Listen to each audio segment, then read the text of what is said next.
So before introducing you to what do we mean by implicit renormalization approach, let me introduce my collaborators. Nikolai does need an introduction, and Andrei Chibukov, I believe almost everyone knows him. So what is the statement of the problem? In the vast majority of cases, superconducting transition takes place from the state of Fermi liquid. For kind of vast majority of materials, we are not dealing with a kind of non-trivial fluctuational theory of the superconducting phase transition, apart from a tiny region close to the critical temperature.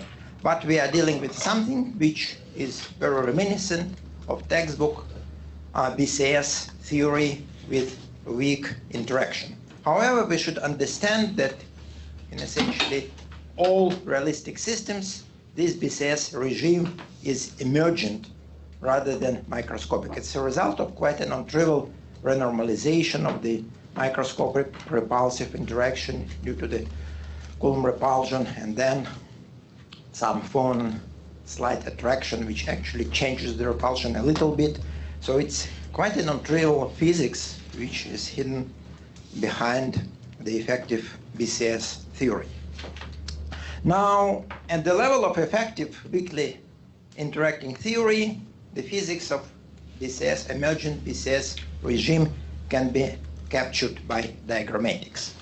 The topic of our workshop is Diagrammatic MonteCarlo, by which we essentially mean microscopic approach, first principle approach, and the idea is the goal of this work is actually to utilize Feynman diagrammatics to bridge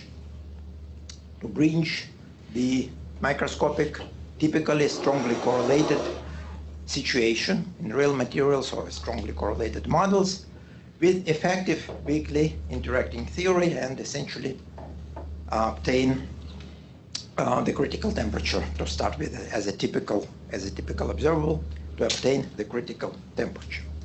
So let me start with reminding you the diagrammatic language of how we approach the problem of Cooper instability using diagrammatic language. So essentially we can add, it's convenient to add an infinitesimally small term to the Hamiltonian which would explicitly break corresponding U1 symmetry in this or that pairing channel, and as a result we will have an infinitesimal linear response. So this eta, this symmetry breaking field eta is small, and this response is infinitesimal. Diagrammatically, this response, which looks like the anomalous average, but there is nothing anomalous once the symmetry is broken by hand, that's the diagrammatics. So essentially the linear approximation, well, it's not an approximation, it's a linear limit because our term is infinitesimal. The quantity, the linear response of interest, consists of two terms. So this term of the Hamiltonian, which essentially seeds this quantity, and the rest is diagrammatics. So those guys, those two lines are the Green's functions. The bold lines correspond to the genuine Green's functions. This gamma is the four-pole object which is irreducible in the Cooper channel. So we cannot cut this guy into two pieces by cutting just two lines like that, and this is the same quantity of interest, so everything looks like a linear equation with respect to this response function. And if we write it down as the linear equation with the right hand side and then ask a question at which point the response becomes singular, which will be precisely the critical temperature, at which essentially this theory falls apart because the response becomes singular,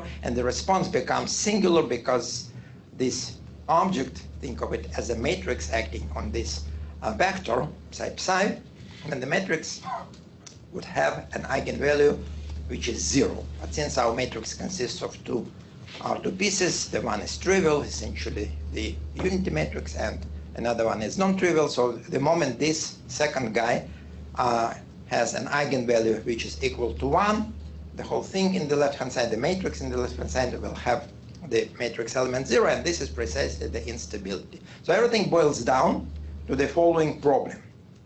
Now we can safely forget about our symmetry breaking term, because everything essentially boils down to the following problem in terms of the eigenvector and eigenvalue. So essentially there are no approximations. The only reservation which I want to make is that for the fluctuational theory, this language is not particularly special, nothing particularly convenient, but in the case of emergent BCS theory, this is precisely what we need. Essentially, the objects of interest are this gamma and those Green's functions. Now, what happens if we are dealing with the emergent BCS theory?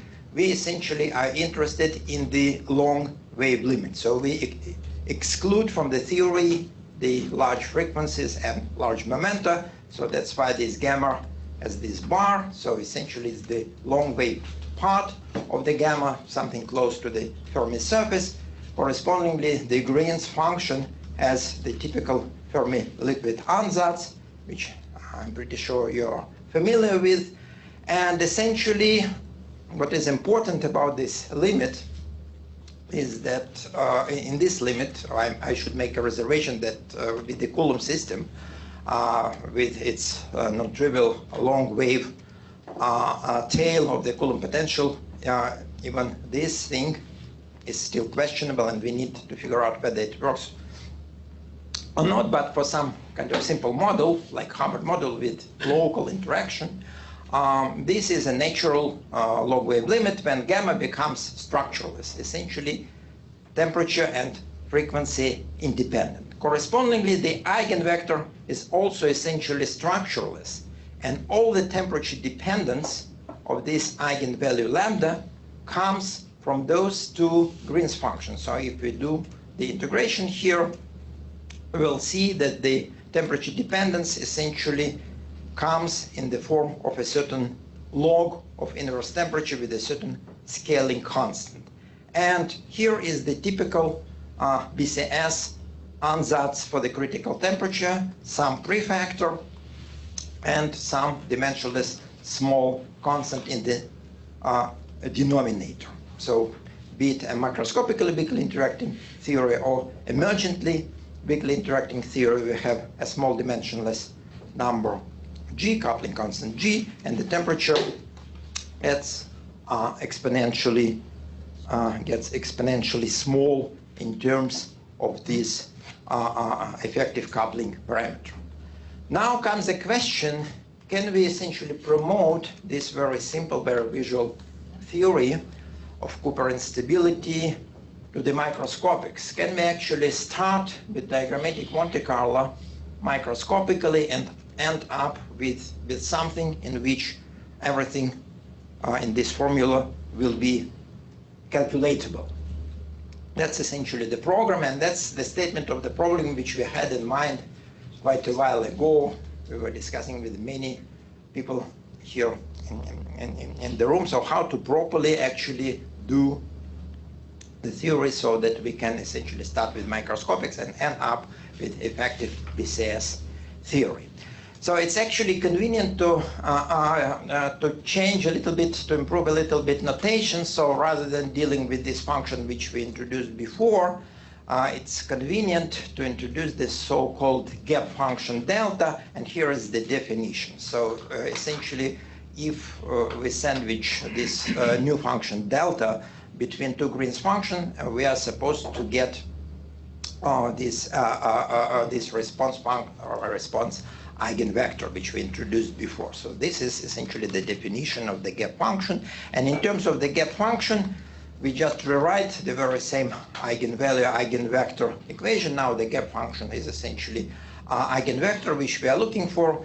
We rewrite it in the following form. So now with this rewriting, what happens, we just change a little bit the kernel which acts on our eigenvector delta. So this kernel consists of the bare Cooper irreducible vertex gamma and two Green's functions. And we want to see whether we can do something about this problem by calculating. So the idea is that we calculate gamma We calculate gamma diagrammatically by Diagrammatic MonteCarlo. We calculate G diagrammatically by Diagrammatic MonteCarlo, and somehow solve this equation. By the way, this equation can also be solved diagrammatically because this is a typical situation with so-called bold Diagrammatic MonteCarlo, when some unknown, in our case delta times lambda, is expressed in terms of itself. So if you're familiar with bold Diagrammatic MonteCarlo at the level of some basic problem like a scattering amplitude, this is kind of, you can call it a textbook, a typical problem to solve diagrammatically, provided you know how to simulate this kernel. So essentially we are talking of two separate processes. One process would simulate this kernel, not even histogramming the function gamma, but just producing corresponding set of variables. And then with the tools of bold Diagrammatic MonteCarlo, we will essentially sample the left-hand side of this equation, this product. But since, so the only difference with the kind of bold Diagrammatic MonteCarlo which we discussed so far is the normalization. Since it's a linear equation, there is a free normalization. So if we pick up some normalization for our vector, doesn't matter which one, then essentially we will be always normalizing our delta when we will be plugging it into the Diagrammatic MonteCarlo process in the right-hand side, and the process itself will be producing the left-hand side, and then we will just compare the normalization of the left-hand side, and that's how we will extract lambda. So protocol-wise, everything is very straightforward. However, there is a problem, the problem of convergence. We cannot just typically we cannot run this simulation down to the critical temperature because of convergence. So typically the process would not converge at that low temperature. Moreover, we do not want to do that, because if we go to extremely low temperatures, we have a huge range of frequencies. We really want our actual goal is to extrapolate. Somehow we want to extract all the information from temperatures which are clearly much lower than the temperature, than the Fermi energy, and also much lower than any energy scale relevant to the renormalization. However, we want to be exponentially higher than actual critical temperature. And it turns out that this simple physically understandable setup, because physically we understand that, at least at the level of effective theory, that we do not really need to go to that low temperature. My previous slide, we remember that actually the logarithmic behavior sets up much earlier than we reach the critical temperature. So essentially physically everything is clear. However, the problem is that if we will be solving precisely this equation for the eigenvalue lambda, and we will try to extrapolate lambda of t which comes out from this problem at high temperatures, we will fail. And that's essentially what I want to understand, to explain on the slides which will come next. But before embarking on this explanation why we will fail with just naive extrapolation of this lambda, I will just take a different course of action. First of all, I explain how to proceed properly, and only then I will explain why there is no way around, why there is no way around proceeding the way I will be explaining.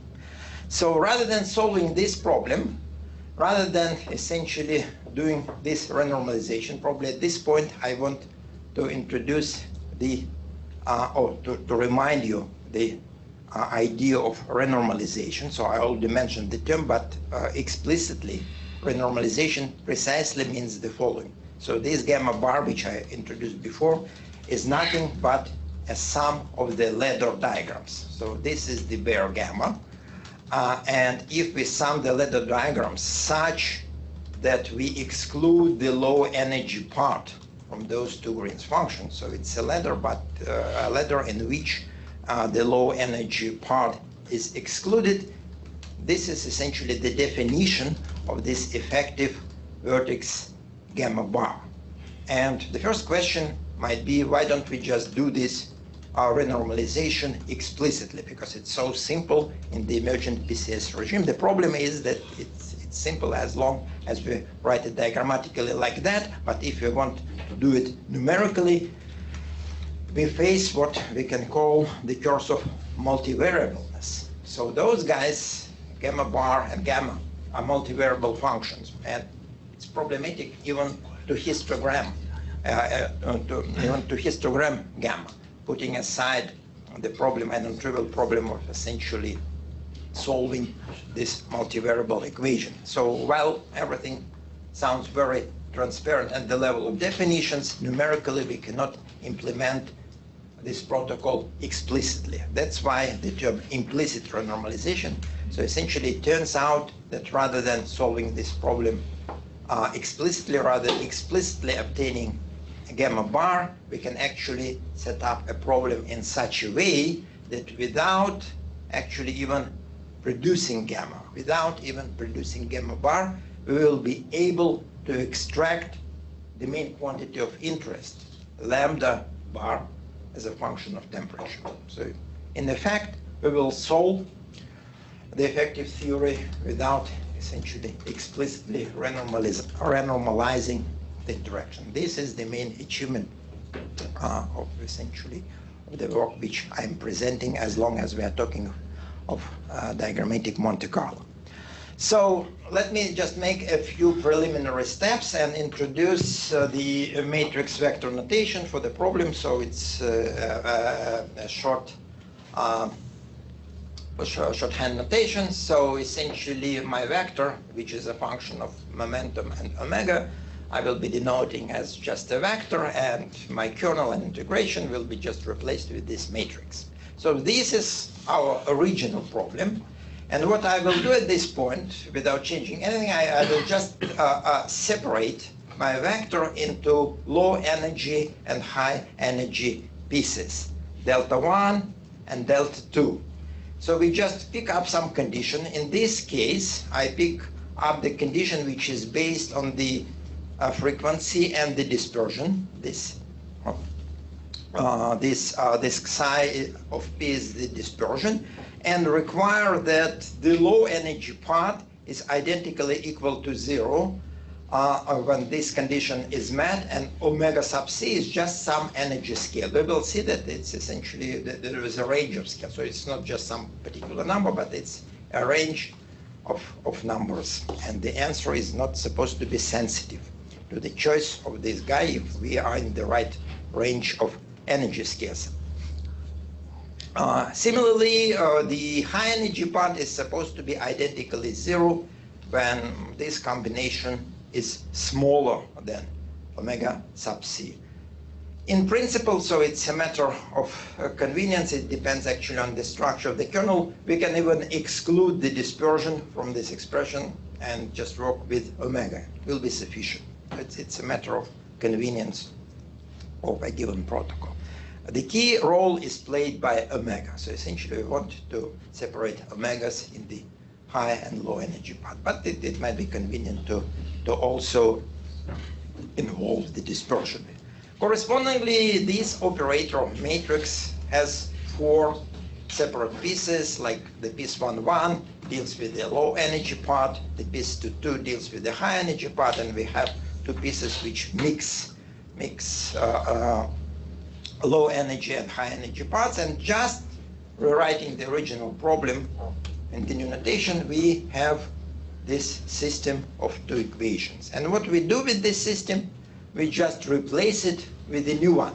So what happened here, I took this system of 2 equations, which is just equivalent to the original one, and by hand replaced this lambda with just unity.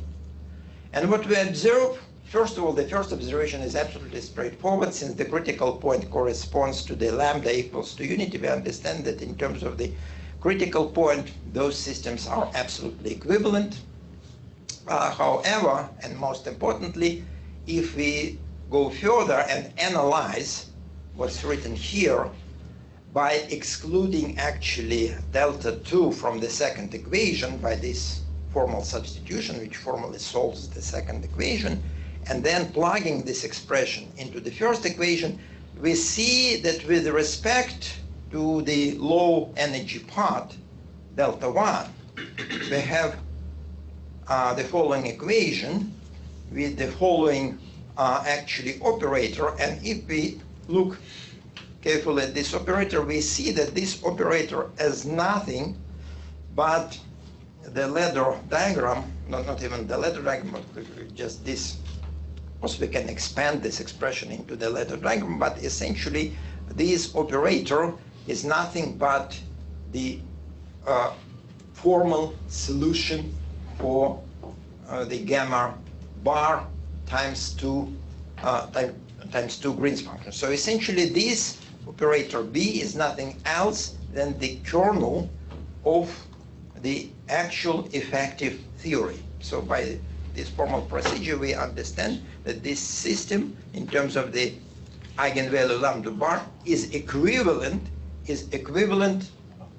the effective theory. And this is all we need, because after all, we need the effective theory to extract lambda bar, and we just demonstrated that this lambda bar is nothing else but the lambda bar of the effective theory.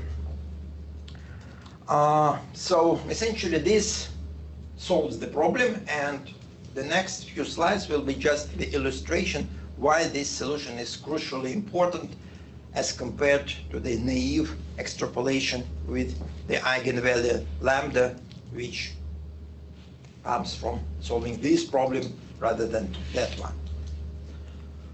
So essentially we will consider the models which are dramatically simplified in the sense that our kernels will be momentum independent. So we will confine ourselves to the formal models, just they are not microscopic models, but just some kind of postulated effective models with the same structure, such that there is no momentum dependence in the kernel. The moment, well, in gamma it's better to say, the moment there is no momentum dependence in the kernel, in the four-pole object gamma, the gap function becomes momentum independent. So it's just some function which depends on Matsubara frequencies. And with the Green's function of the following form, with the linear dispersion, so the integration over momentum in the kernel can be performed explicitly, and the bottom line is the following eigenvector, eigenvalue equation for the gap function. So far, it's kind of think of this equation as if it's some microscopic equation. It's not an effective theory. It's just some very simple microscopic theory with a certain function b, which depends on two frequencies, and this omega in the denominator is just the result of integration of the Green's function over momentum. And we start with the most simple Ritschl-Chem model. So this model, the explicit expression for the function v in this model goes as follows, but it's better actually to look at this plot. It's even simpler. So the idea of this model is the following. There is a certain energy, E sub c, beyond which this interaction is just identically equal to 0. And there are two very simple regions. The region below EC in this square, when the interaction is just a certain constant g, and a smaller square defined by the characteristic frequency omega, when actually the interaction gets somewhat small. So this formula means that there is some interaction which slightly reduces this g by a certain factor, which is supposed to be positive and smaller than unity.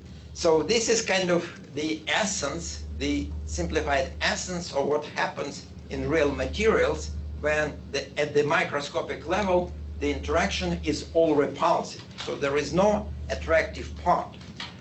Think of it as if we have a microscopic bare Coulomb interaction, which is obviously repulsive, and on top of that, we add a tiny, compared to the Coulomb interaction, phonon attraction, but the sum of the phonon attraction, think of this F, think of this vector F as if it's coming or kind of modeling the phonon attraction. So if we sum up the two, obviously we still have a repulsive interaction, and the whole idea of this type of the overall interaction is that it's retarded. It's retarded in the sense that it's there is a substantial frequency dependence. So the whole effect, which essentially mimics the effect which we are dealing with in real materials, is that the phonon interaction is retarded as opposed to the instant Coulomb interaction, and it's the retardation which ultimately results in the effective attraction in the Cooper channel. So physically it's very non-trivial, and what's amazing about this very simple model, that this non-trivial physics is perfectly captured by this very simple model. So what's very simple about this model is that it's immediately solvable, because the structure of the frequency dependence is separable.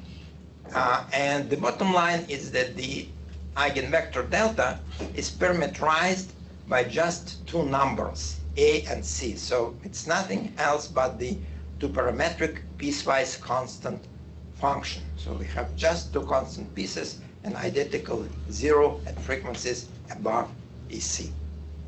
And the whole problem immediately, the integral equation immediately reduces just to a system of two algebraic equations.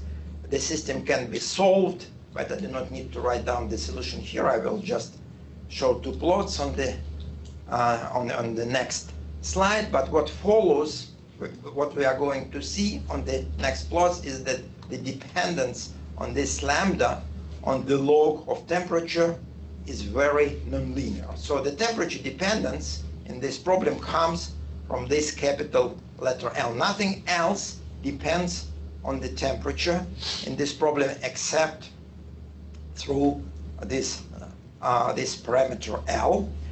And essentially, in terms of this model, our implicit renormalization formulation is also very simple. As you remember, in the second equation, we are supposed to replace lambda with just 1. So what's good about this model, there is a natural choice.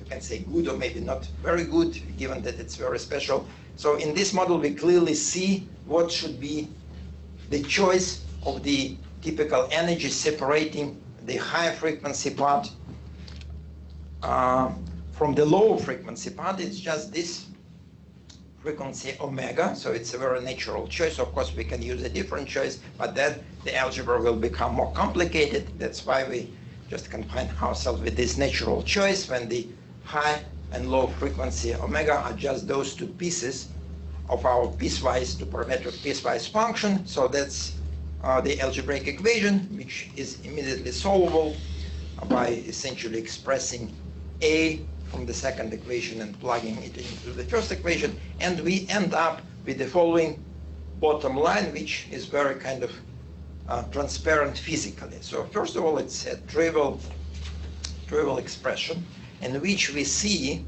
that the eigenvector S, remember that it essentially represents the low energy part of the effective theory for the gap function, stays constant. It's temperature independent. And essentially, there is a factor in the right-hand side. Actually, there are two factors.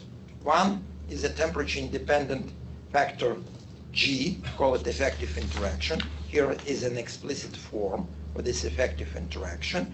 And the temperature-dependent factor L, and we immediately see that our eigenvalue lambda bar features the desired linear dependence on this log. This is precisely the goal we wanted to achieve. We wanted to see a very straightforward flow with temperature of our eigenvalue lambda. We see it, and also physically this is a very interesting combination, because if we analyze the structure of this expression, we will see that this effective interaction can be positive and can be negative. So this very simple model features two regimes: the regime of Cooper instability and the regime of the absence of Cooper instability. So let us just see.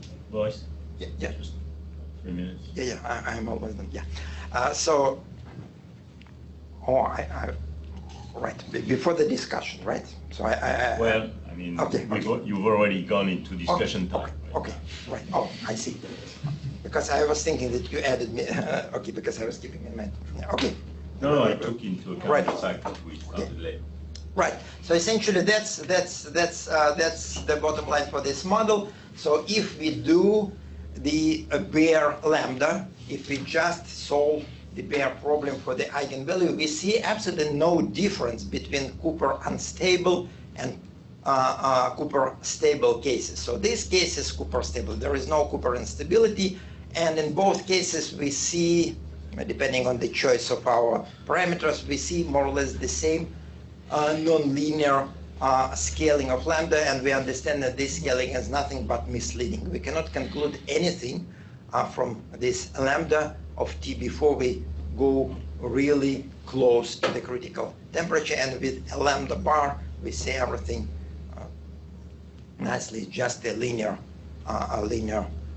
behavior. So if we take a less idealized model, in which case we have to play with the separation scale omega, we see pretty much the same behavior. We see that in terms of the original lambda, it's a nonlinear behavior. In terms of the lambda bar, in terms of implicitly renormalized theory, we have this nice straight line behavior. We see how to properly choose the separation scale omega sub c. So we see that within almost a decade of different choices of omega c, we reproduce by extrapolation one and the same value of temperature, so everything is working. So this model is essentially pretty much the same as before, but with a smooth transition from high frequency to low frequency behavior. And essentially that brings me to the concluding remarks. So essentially we understand that there exists a protocol of extrapolating data from high temperatures to low temperatures. This protocol, however, is not a straightforward eigenvalue problem in terms of the bare gamma. We need to do implicit renormalization. The scheme is free of any systematics apart from the extrapolation, but the extrapolation is a controlled systematics, as I was explaining in this plot. So essentially we do control our error bars. The scheme is perfectly compatible with Diagrammatic MonteCarlo, and what I didn't tell you, but maybe it's also clear, that from the very same protocol we can extract not only the renormalized eigenvalue, but also the eigenvector, and actually we can extract the critical structure of the gap function as well. Thank you very much.